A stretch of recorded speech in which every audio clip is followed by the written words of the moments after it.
चलिए, स्वागत है आपका target is Sonu YouTube family में। मैं सोनू तिवारी लेकर आया हूं बिहार शिक्षक बहाली, जो बीपीएससी के द्वारा एग्ज़ाम लिया जाएगा, कंडक्ट कराया जाएगा। उसके लिए जो सीरीज चला रहा हूं मैं संविधान का, उसमें आज आपको प्रस्तावना पढ़ाऊंगा, प्रीएम्बल, जहां से बीपीएससी क्वेश्चन 3-4 बार पूछ चुका है, तो संभावना इस बार भी यही क्वेश्चन इसमें से आएगा। आप सभी लोगों को बधाई कि आपका डेट आ गया एग्जाम का। 19 अगस्त, 20 अगस्त, 26 अगस्त और 27 अगस्त को आप लोग का एग्जाम होगा। 1 से 2 दिन में विज्ञापन भी आ जाएगा जल्द, और उम्मीद ये है कि आप लोग पढ़ाई में लग गए होंगे। ठीक है, इसी उम्मीद के साथ चलिए हम अपना क्लास स्टार्ट करते हैं। तो प्रस्तावना हम लोग पढ़ेंगे। आप लोगों को मैं बताया था कि जब संविधान सभा का गठन हो गया तो पहला मीटिंग जो हुआ था वो दिल्ली के संसद भवन के पुस्तकालय भवन में हुआ था, और 9 दिसंबर 1946 को डॉक्टर सच्चिदानंद सिन्हा, जो सबसे वयोवृद्ध नेता थे, उनको अध्यक्ष बनाया गया संविधान सभा का। लेकिन कौन सा अध्यक्ष? अस्थायी बनाया गया था। ठीक है, उसके बाद 2 दिन बाद 11 दिसंबर 1946 को डॉक्टर राजेंद्र प्रसाद को अस्थायी अध्यक्ष बना दिया गया। ठीक है, उसके बाद 13 दिसंबर 1946 को संविधान सभा के समक्ष पंडित जवाहरलाल नेहरू जी ने एक मसौदा तैयार किया कि हम लोग का संविधान कैसा होगा, और वो उस मसौदे को जनवरी 1947 ईस्वी में संविधान सभा ने अपने प्रस्तावना, उद्देशिका या प्रियम्बल के रूप में एक्सेप्ट कर लिया। चलिए हम लोग देखते हैं। तो स्टार्ट होता है हम लोग हमारा प्रस्तावना।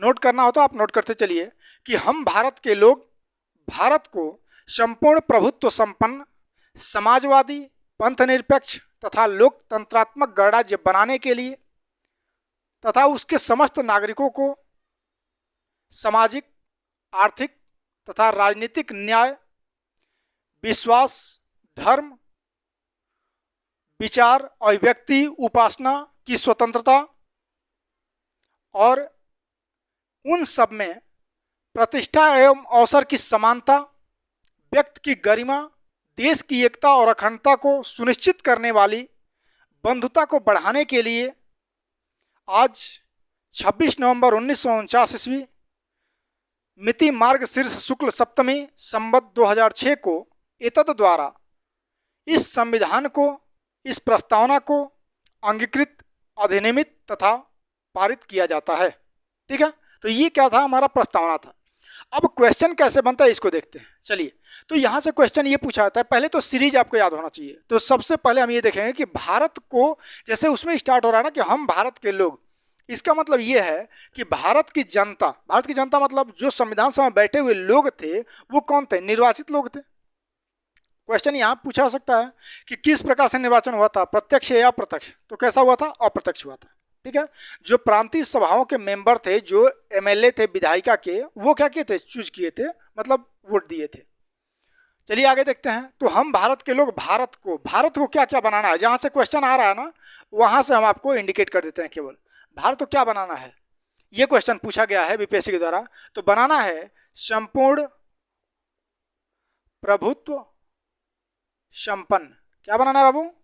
संपूर्ण प्रभुत्व संपन्न। और क्या बनाना है? समाजवादी। दूसरा क्या बनाना है? पंथ निरपेक्ष। उसके बाद क्या बनाना है? संपूर्ण प्रभुत्व संपन्न, समाजवादी, पंथ निरपेक्ष। उसके बाद चलो बताओ जी। पंथ निरपेक्ष, उसके बाद लोकतंत्रात्मक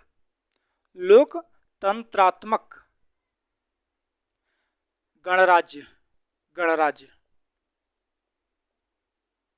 बनाना है। ठीक है ना, ये क्या करना है? भारत को बनाना है। अब सब लोग मिल करके हम लोग अपने संविधान के माध्यम से शपथ ले रहे हैं कि हम लोग अपने भारत को कैसा बनाएंगे? संपूर्ण प्रभुत्व संपन्न बनाएंगे, समाजवादी बनाएंगे, पंथ निरपेक्ष बनाएंगे, लोकतंत्रात्मक गणराज्य बनाएंगे। ठीक है, उसके बाद क्या कर रहे हैं?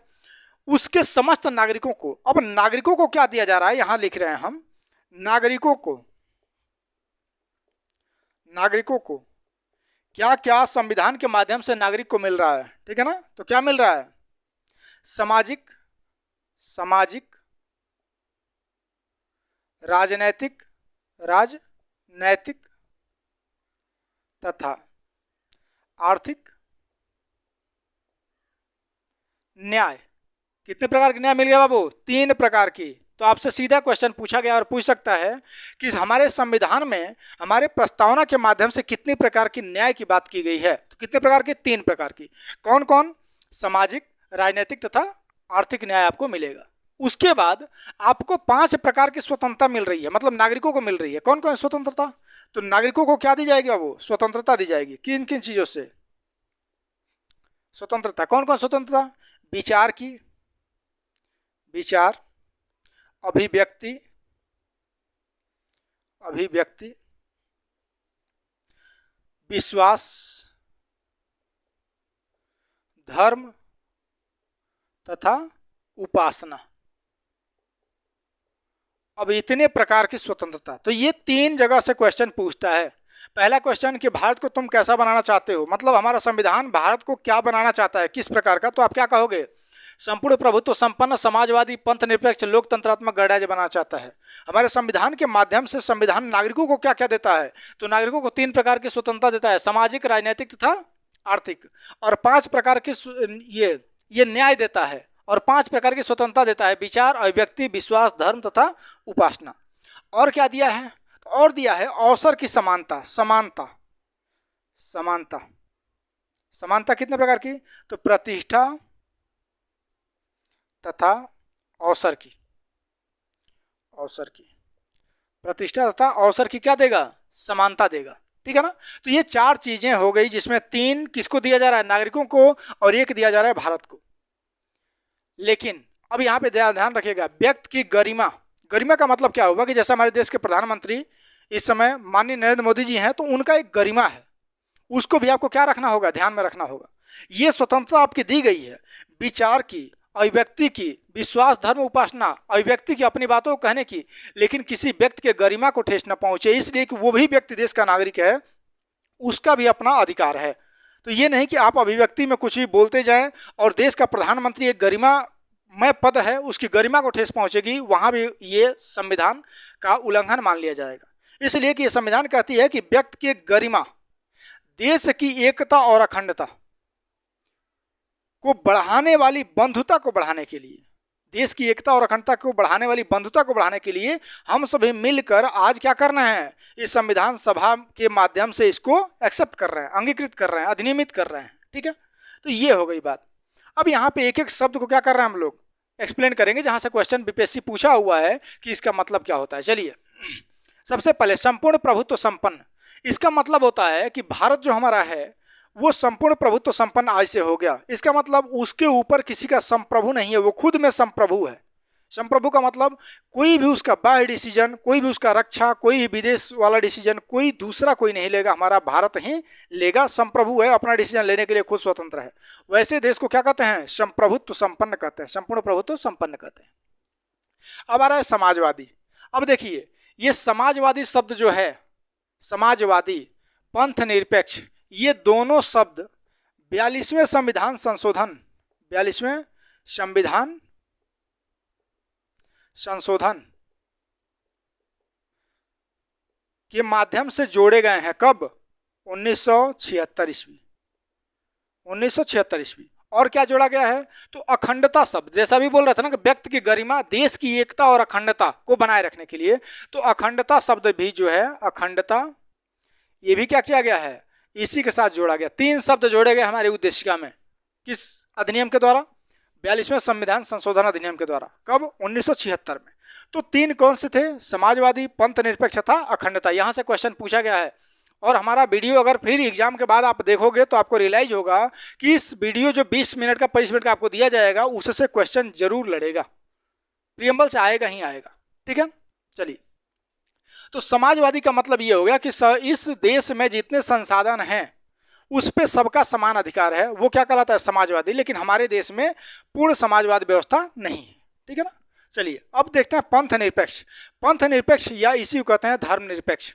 इसका मतलब होता है कि हमारा देश संविधान के माध्यम से यह कहना चाहता है कि हम लोग किसी भी धर्म या पंथ को बढ़ावा नहीं देंगे। बढ़ावा का मतलब ये होगा किसी को डिनाई नहीं करेंगे और किसी को बढ़ावा नहीं देंगे। हम पंथ निरपेक्ष हैं। इसका मतलब ये हुआ कि जैसा होता है ना कि ये इस्लामिक कंट्री है, मतलब इस्लाम धर्म को मानने वाला, हम लोग सभी धर्म को मानने वाला। हम ना किसी को बढ़ावा देंगे, ना किसी को मतलब ये गिराएंगे नीचे। ठीक है, तो उसे क्या कहते हैं, पंथ निरपेक्ष कहते हैं। अच्छा, पंथ निरपेक्ष का मतलब ये नहीं होता है किसी भी धर्म को न मानने वाला, ये नहीं होता है, सभी धर्म को मानने वाला, जो जिस धर्म को मान रहा है हमको उससे कोई फर्क नहीं पड़ने वाला, वो हम पंथ निरपेक्ष हैं। लोकतंत्रात्मक मतलब, लोक मतलब होता है जनता, तंत्रात्मक मतलब तंत्र, जनता हमारे तंत्र का मतलब हमारे शासन का मालिक होगी, लोकतंत्र होगा, देखते ही हो आप लोग, वोटिंग होता है, ठीक है। उसके बाद से गणराज्य, गणराज्य का मतलब होगा जो हमारा मुखिया होगा, प्रधान होगा। अच्छा, ये मुखिया गांव वाले मुखिया की बात नहीं हो रही है, मतलब हमारा जो प्रथम व्यक्ति होगा राष्ट्रपति, उसका क्या होगा, इलेक्शन होगा, इलेक्शन होगा। तो ये हो गया हमारा शब्द का विश्लेषण। अब आते हैं, नागरिकों को दिया जा रहा है सामाजिक, राजनीतिक और आर्थिक न्याय दिया जाएगा। इसका मतलब क्या हुआ कि सामाजिक न्याय, सामाजिक न्याय का मतलब ये हुआ कि समाज में उसको रहने की, किसी के साथ भेदभाव ना हो, वो न्याय दिया जाएगा। अगर आपके साथ कोई भेदभाव कर रहा है, जैसे आगे पढ़ाएंगे संविधान तो उसमें आर्टिकल में भी एक्सप्लेन कर दिया गया है, किसी को जाति को लेकर, किसी के धर्म को लेकर, किसी के शरीर को लेकर, किसी के नाम को लेकर, किसी भी प्रकार को लेकर के उससे मतलब भेदभाव नहीं किया जा सकता है, वह न्याय हमारा संविधान की उद्देशिका व्यक्ति को देती है, ठीक है ना।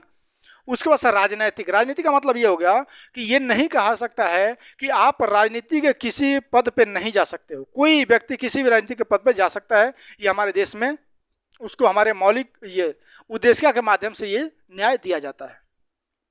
अब आता है आर्थिक न्याय। आर्थिक न्याय का मतलब ये हुआ कि हमारे देश में अगर कोई व्यक्ति अर्थ को, अर्थ मतलब पैसा को गेन कर पा रहा है, कमा पा रहा है, तो आप भी अगर उस लायक हैं तो आपको मिलेगा, भेदभाव नहीं किया जाएगा। मान लीजिए कि कोई व्यक्ति है वो अपना कंपनी डाल के चला रहा है, तो ऐसा नहीं होगा कि कोई भारत का दूसरा व्यक्ति आए और कहे कि हम भी कंपनी डालना चाहते हैं, तो उसको रोका जाएगा कि नहीं आप नहीं डाल सकते हो, आप इस जाति से हो, आप इस धर्म से हो, ये सब कुछ नहीं किया जाएगा। सबके लिए क्या होगा, एक समान आर्थिक न्याय मिलेगा। क्लियर है ना। चलिए, तो ये 3 प्रकार की न्याय हो गई। अब आते हैं जो स्वतंत्रता दी गई है 5 प्रकार की। हमारे देश के नागरिकों को अपने विचार को रखने की स्वतंत्रता दी गई है, नागरिकों को विचार को रखने की स्वतंत्रता दी गई है। अभिव्यक्ति मतलब जो भी आपको बोलना हो उसको अभिव्यक्त कर सकते हैं, बोल सकते हैं, इसकी भी स्वतंत्रता दी गई है। आप किसी भी जाति धर्म में विश्वास कर सकते हैं, आपको कोई रोकेगा नहीं, विश्वास की भी स्वतंत्रता है। और आप किसी भी धर्म में विश्वास कर सकते हैं, किसी भी धर्म को अपना सकते हैं। हमारा संविधान आपको किसी धर्म को रोक मतलब धर्म में जाने के लिए या धर्म को छोड़ने के लिए बाध्य नहीं करेगा। और उपासना, आप किसी भी धर्म के लिए या किसी भी विश्वास करके आप उसके लिए उपवास कर सकते हो, उपासना कर सकते हो उसकी, ये हमारा संविधान का उद्देश्य का आपको छूट देता है। लेकिन जितना कुछ दिया गया इसमें यह कहता है कि व्यक्ति की गरिमा और देश की एकता और अखंडता को ध्यान में रखते हुए, आगे भी जब संविधान पढ़ाएंगे मौलिक अधिकार दिया जाएगा, आपको सब कुछ दिया जाएगा, लेकिन देश की एकता और अखंडता पे आंच आई तो सब कुछ छीना जा सकता है, ये ध्यान रखिएगा। इसलिए कि देश नहीं तो हम लोग नहीं, अगर देश ही नहीं रहेगा तो आप लोगों को सुविधाएं जो दी जा रही है क्यों दी जाएगी। क्लियर है। तो ये सब हमारा संविधान में दिया जा रहा है। अब समानता, प्रतिष्ठा तथा अवसर की समानता, इसका मतलब ये हुआ कि अगर हमारा प्रधानमंत्री कोई भी जाति या धर्म से आते हों तो वो पद, वो प्रतिष्ठा जो उनको मिलनी चाहिए वो सबको मिलेगी, उस पद के अकॉर्डिंग मिलेगी, ठीक है ना। इसमें समानता होगी। और अवसर, अवसर का मतलब क्या हो गया कि अगर देश में कोई पद निकल रहा है तो उसके लिए सबको अवसर मिलेगा, ये हमारा उद्देश्य क्या कहता है। अब इस यहाँ पे कई लोग डिबेट कर देंगे, सर इसका मतलब आरक्षण जो दिया जाता है वहाँ तो अवसर समान नहीं दिया जाता है। भाई ये जो है वह अलग से आर्टिकल बना दिया गया इसके लिए कि सब लोग समान रूप से ऊपर आ जाए, जो नीचे तबके के लोग हैं वो भी ऊपर आ जाए, इसके लिए आरक्षण दिया गया है। तो उसमें आप डिबेट नहीं कर सकते हैं, ठीक है ना। तो ये रहा हमारा प्रियम्बल, इसको नोट कर लीजिए और याद कर जाइएगा, अदरवाइज क्वेश्चन पूछेगा तो फंसा देगा। ये पूछ देता है, जैसे एक बार पूछा हुआ था बीपीएससी का, संपूर्ण प्रभुत्व संपन्न पंथ निरपेक्ष लोकतंत्रात्मक समाजवादी। अब इनमें सजाइए क्रम से, तो याद होगा तभी सजा सकते हैं। इसको याद कर जाइए। चलिए इसको नोट कर लीजिए, तब आगे बढ़ते हैं, ठीक है। चलिए अब हम लोग देखेंगे कि भारत का राज चिन्ह क्या है। राज चिन्ह, राज चिन्ह, राज चिन्ह क्या है। तो राज चिन्ह क्या है, सारनाथ में स्थित, यूपी में बनारस के समीप है सारनाथ, वहां पे स्थित जो अशोक स्तंभ है, अशोक स्तंभ, वह क्या है, हमारा राज चिन्ह है। अशोक स्तंभ की सबसे बड़ी खासियत है, बना तो पाएंगे नहीं हम, लेकिन चलो मतलब नहीं बनाएंगे, ठीक है। अशोक स्तंभ की सबसे बड़ी खासियत है कि वह एक ही पत्थर पे उकेरा गया है। मतलब यह है कि जैसे जो भी उस पर चित्र दिख रहा है, बहुत बड़ा अशोक स्तंभ है, वो पूरा टोटल एक पत्थर पे उकेरा गया है, उसमें दिखाया गया है कि चार सिंह नीचे, चार सिंह शेर नीचे सब एक दूसरे की तरफ पीठ करके बैठे हुए हैं। मतलब मान लो ये सिंह हो गया तो इसका पीठ इधर है, दूसरा सिंह इधर पीठ करके, ठीक है। अब इधर से एक सिंह पीठ करके, इधर से एक सिंह पीठ करके, इस तरीके से चार सिंह एक दूसरे की तरफ पीठ करके बैठे हुए हैं, ठीक है। उसके नीचे एक दौड़ता हुआ घोड़ा, एक ऋषभ बैल, ठीक है ना, एक हाथी और एक सिंह को दर्शाया गया है तथा उसके ऊपर चक्र दिखाया गया है, अशोक चक्र जिसे कहते हैं, चक्र, ठीक है ना। अब नीचे उसके सबसे नीचे सत्यमेव जयते लिखा हुआ है। क्वेश्चन ये पूछता है कि जो हमारा सारनाथ में स्थित अशोक स्तंभ है वो सत्यमेव जयते कहाँ से लिया गया है? तो कहाँ से लिया गया? मुंडकोपनिषद से लिया गया है। मुंडकोपनिषद से सत्यमेव जयते लिया गया है। तो ये था राज चिन्ह के बारे में। अब देखेंगे हमारे झंडे के बारे में। हमारा झंडा जो है तिरंगा झंडा, झंडा को अपनाने के लिए जो झंडा समिति बनाई गई थी, झंडा समिति बनाई गई थी, पढ़ा चुके हैं। वो कौन समिति थी? झंडा समिति के अध्यक्ष कौन थे? जेबी कृपलानी, कृपलानी, ठीक है ना, जेबी कृपलानी। जेबी कृपलानी ने 22 जुलाई 1947। अब देखिए ये क्वेश्चन बीपीएससी द्वारा पूछा गया क्वेश्चन है। झंडा समिति ने झंडा जो आज तिरंगा है उसको कब मतलब अपने तिरंगे के रूप में एक्सेप्ट कर लिया? तो कब? सभा ये संविधान सभा ने 22 जुलाई 1947 को, ठीक है, एक्सेप्ट कर लिया।